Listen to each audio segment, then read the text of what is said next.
Kwa hivyo sio kila mtu na sio kila watu wanafaa kuwa mahali fulani kwa wakati fulani. Mungu ndio ordain. God will have to ordain you to be in a particular place for a particular reason.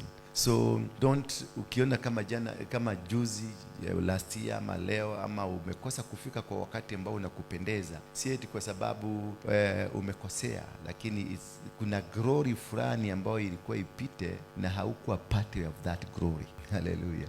I don't know kama mmenielewa vizuri. There is a glory that is not for every person. Hallelujah. There is a glory of God that comes for particular people because of a particular ordination. Because there is an ordination, na ordination ambao kila mtu upako fulani unashuka kwa kipindi fulani kwa sababu ya kitu fulani. Sasa kama wewe haupo kwenye ile hesabu ya hicho kitu, utajaribu kung'ang'ana but you cannot make it. Na kama Mungu anakutaka kuwe mahali pale, watajaribu kukuzuia but you will make it. Praise be the name of God. You cannot fail in God's plan. You cannot fail in the season and the reasons why God wants you to be in a particular place.